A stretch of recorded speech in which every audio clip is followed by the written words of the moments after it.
Hello guys പറയും. ഉറക്കം പറയും. Hello guys. ഒന്നും കൂടി. Hello guys. എല്ലാവർക്കും ഞങ്ങളുടെ യൂട്യൂബ് ചാനലിലേക്ക് സ്വാഗതം.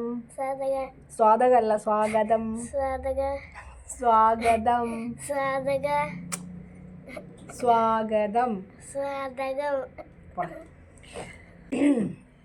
എല്ലാവർക്കും വീണ്ടും എൻ്റെ യൂട്യൂബ് ചാനലിലേക്ക് സ്വാഗതം. ഏകദേശം ഞാൻ ചാനലിലെ വീഡിയോസ് ഇട്ടിട്ട് 4 വർഷമായിട്ട് യൂട്യൂബ് എന്നുള്ള കാര്യമേ എന്താ പറയുക ഫുള്ളായിട്ട് ഞാനങ്ങ് വിട്ട് കളഞ്ഞു.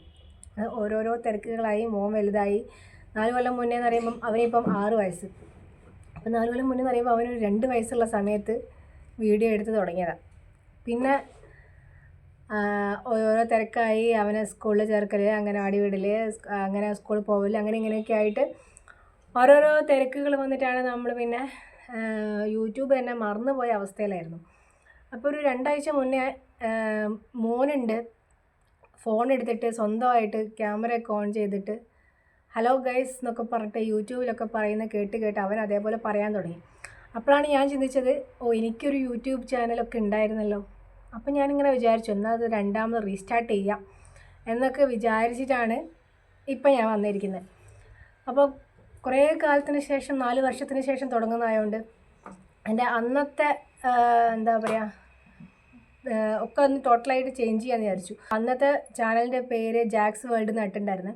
അങ്ങനെ അപ്പോൾ അത് പുതിയതായിട്ട് നമ്മൾ രണ്ടാമത് തുടങ്ങുകയാണല്ലോ. അപ്പോൾ തുടങ്ങുമ്പോൾ ഞാൻ വിചാരിച്ചു ഫ്രഷായി തന്നെ തുടങ്ങാം, പുതിയൊരു പേരൊക്കെ ഇടാം, അങ്ങനെയൊക്കെ വിചാരിച്ചിട്ട് പുതിയതായിട്ട് പേരിട്ടതാണ് ആതിര ഡയറീസ്. അപ്പോൾ ഇനി മുതൽ നമ്മളെ ചാനലിൻ്റെ നെയിം ആതിര ഡയറീസ് എന്നായിരിക്കും. ഇപ്പോൾ രണ്ടാമത് നമ്മളെ ചാനൽ പേരൊക്കെ മാറ്റി സ്റ്റാർട്ട് ചെയ്യുന്നതോട് കൂടി ഒരു സന്തോഷ വാർത്ത കൂടെ അറിയിക്കുകയാണ്. അപ്പോൾ ഞാൻ പ്രഗ്നൻ്റ് ആണ്, 7 മന്ത് സ്റ്റാർട്ട് ചെയ്തു. പുതിയ ആൾക്ക് വേണ്ടിയുള്ള കാത്തിരിപ്പിലാണ് ഞങ്ങൾ. വെക്കേഷനൊക്കെ ആയിക്കഴിഞ്ഞാൽ പിന്നെ ഫുള്ളും ഇവിടെ തന്നെ ആയിരിക്കുമല്ലോ. അപ്പോൾ വേറെ ഒന്നും പുറത്തേക്കൊന്നും അങ്ങനെ പോകാത്തത് കൊണ്ട് ഇപ്പം ഞാൻ വിചാരിച്ചു നമുക്ക് എന്തായാലും കളയാൻ വിചാരിച്ച് തുടങ്ങിയാണ്. അപ്പോൾ ഇന്ന് ഞാൻ പറഞ്ഞല്ലോ പ്രഗ്നൻ്റ് ആണ് പറഞ്ഞല്ലോ. അപ്പോൾ ഞങ്ങൾക്ക് 6-ാം മാസത്തിൽ ഒരു സീമന്തം എന്നുള്ളൊരു ചടങ്ങുണ്ട്, 6-ാം മാസം അവസാനമാകുമ്പോൾ. അപ്പോൾ അത് ഞങ്ങൾക്ക് കഴിഞ്ഞ മാസം നടത്തിയിട്ടുണ്ടായിരുന്നു. അപ്പോൾ അതിൻ്റെ വീഡിയോ ഒക്കെ എടുത്തിട്ടുണ്ട്. അപ്പോൾ ഞാൻ വിചാരിച്ചു നമുക്ക് അത് തന്നെ ഇട്ടിട്ട് സ്റ്റാർട്ട് ചെയ്യുക. ഈ രണ്ടാമത് നമ്മൾ തുടങ്ങുന്നതിൻ്റെ സ്റ്റാർട്ടിങ്ങിലെ വീഡിയോ സീമന്തം ആയിക്കോട്ടെ എന്ന് വിചാരിച്ചു. അങ്ങനെ നമുക്കെന്നാൽ സീമന്തത്തിൻ്റെ വീഡിയോ കാണാം. സീമന്തത്തിൻ്റെ തലേന്ന് ഞാൻ മൈലാഞ്ചി ഇട്ടുണ്ടായിരുന്നു. എനിക്ക് മൈലാഞ്ചി ഇട്ട് തന്നത് ഞങ്ങളുടെ കസിൻ തന്നെയായിട്ടുള്ള അർച്ചനയായിരുന്നു.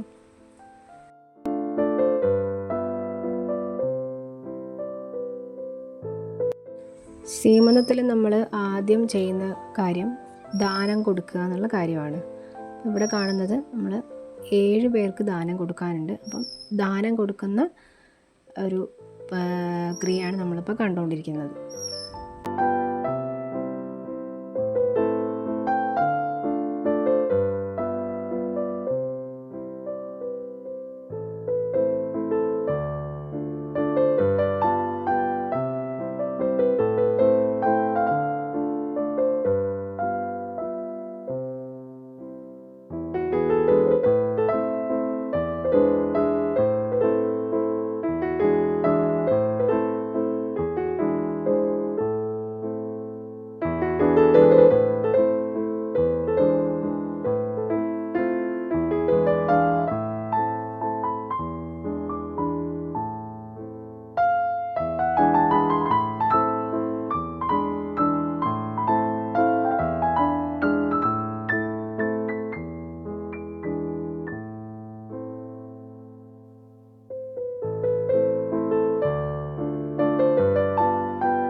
ദാനം നൽകിക്കഴിഞ്ഞാൽ പിന്നെ പുണ്യാഹം തളിക്കും.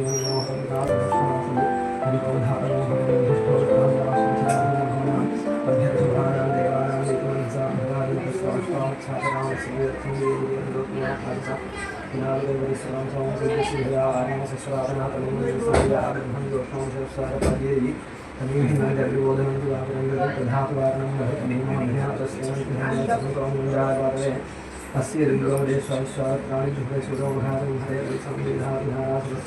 संविधारि उत्साहे रसोनं मस्तस्य केवलं संविधारि तयोतिरं वरातः साधे संविधारि आयोस्त्रं ദാനം നൽകലും പുണ്യാഹവും കഴിഞ്ഞാൽ പിന്നെ ഹോമം തുടങ്ങും.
ഷോഡശ സംസ്കാരങ്ങളിൽപ്പെട്ടതും സ്ത്രീകൾക്ക് ആദ്യ ഗർഭത്തിൻ്റെ 4-ാം മാസത്തിൽ ചെയ്യേണ്ടതുമായ ഒരു വൈദിക സംസ്കാരമാണ് സീമന്തം. 4-ാം മാസത്തിൽ കഴിക്കാൻ പറ്റിയില്ലെങ്കിൽ 6-ാം മാസത്തിലാണ് സീമന്തം നടത്തുക. പൊതുവെ ആദ്യ ഗർഭത്തിനാണ് സീമന്തം നടത്താറുള്ളത്. അതിൻ്റെ കാരണം എന്താണെന്ന് ഇതുവരെ ഞങ്ങൾക്ക് മനസ്സിലായിട്ടില്ല. അപ്പം ആദ്യത്തേതിനും മോനെ ഗർഭിണിയായിരുന്ന സമയത്തും ഞങ്ങൾ സീമന്തം നടത്തിയിട്ടുണ്ടായിരുന്നു. ഇത് രണ്ടാമത്തതാണെങ്കിലും നമുക്ക് 2 കുട്ടികൾ ഒരുപോലെ ആണല്ലോ എന്ന് കണക്കിലെടുത്തിട്ടാണ് നമ്മൾ രണ്ട് പ്രഗ്നൻസിയിലും സീമന്തം നടത്തിയത്.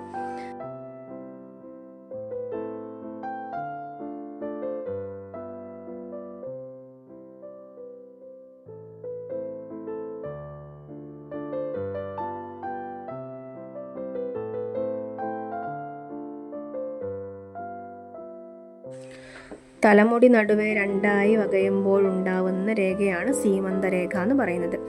ഈ സീമന്തം എന്ന ക്രിയയിൽ പത്നിയുടെ, അതായത് ഭാര്യയുടെ സീമന്തരേഖ മന്ത്രപൂർവ്വം വകയുന്ന ഒരു ചടങ്ങുണ്ട്. ഇതിനെയാണ് ഇപ്പോൾ നമ്മൾ കണ്ടുകൊണ്ടിരിക്കുന്നത്.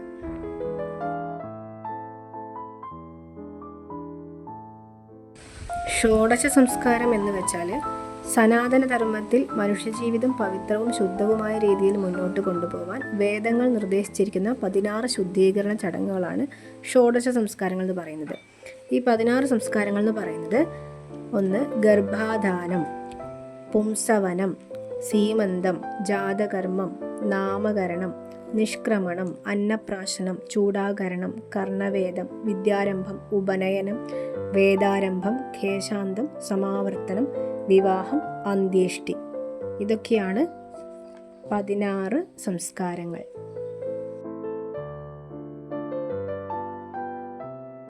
ഗർഭിണികൾ എപ്പോഴും സന്തോഷവതികളായിരിക്കണം, പാട്ട് കേൾക്കണം എന്നൊക്കെ നമ്മൾ പറയുന്നത് കേൾക്കാറുണ്ടല്ലോ. അതേപോലെ ഈ സീമന്തത്തിൽ കുട്ടീനെ വീണ വായിച്ച് കേൾപ്പിക്കുക എന്ന് പറഞ്ഞൊരു പ്രധാനപ്പെട്ട ചടങ്ങുണ്ട്. സംഗീതത്തിൻ്റെ പ്രാധാന്യം തന്നെ ആയിരിക്കാം ഇവിടെ ഇതിൻ്റെ പിന്നിലുള്ള കാരണം. കുട്ടിയെ സംഗീതത്തിൻ്റെ പ്രാധാന്യം മനസ്സിലാക്കിപ്പിക്കുക, കുട്ടിക്ക് വീണ വായിച്ച് കേൾപ്പിക്കുക എന്നുള്ളത് ഒരു പ്രധാനപ്പെട്ട കാര്യമാണ് സീമന്തത്തിൽ. അതാണ് ഇപ്പോൾ ഇവിടെ കാണുന്നത്. സീമന്തം എന്നത് ഗർഭപാത്രത്തിനുള്ള സംസ്കാരമാണ്. ഇവിടെ ദേവതകൾ ധാതാവ്, രാഗ, നേജമേഷൻ, അന്തർവഗ്നി, വിഷ്ണു എന്നിവരാണ്. ധാതാവ് എന്നാൽ ധരിക്കുന്നതിൻ്റെയും നിലനിർത്തുന്നതിൻ്റെയും ദേവത. രാഗ എന്ന് പറയുന്നത് സ്ത്രീകളുടെ മാസമുറയുടെ ദേവത. നേജമേഷൻ എന്ന് പറയുന്നത് ശരീരത്തിലേക്ക് പ്രവേശിക്കുന്ന അന്യവസ്തുവിനെ പുറന്തള്ളുന്നതിൻ്റെ ദേവത. നേജമേഷനോട് നീ ഇപ്പോൾ ഇവളിൽ നിന്ന് ദൂരെ പോവുക, ഗർഭം അലസിപ്പിക്കരുത്, പിന്നീട് പ്രസവശേഷം തിരിച്ചു വന്ന് ഇവളുടെ സംരക്ഷണം വീണ്ടും ഏറ്റെടുക്കുക എന്നാണ് പറയുന്നത്. അന്തർവഗ്നി എന്ന് പറഞ്ഞാൽ അത് ഗർഭിണിയായ സ്ത്രീയെ ഉദ്ദേശിച്ചാണ്. വിഷ്ണു എന്ന് പറയുന്നത് വിശ്വവ്യാപക ശക്തിയും സർവ്വജീവാത്മാവുമാണ്.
എല്ലാ ചടങ്ങും കഴിഞ്ഞ് അവസാനം ഭർത്താവിൻ്റെ അമ്മ നമ്മളെ കൈ പിടിച്ച് അകത്തേക്ക് കൊണ്ടുപോകണം.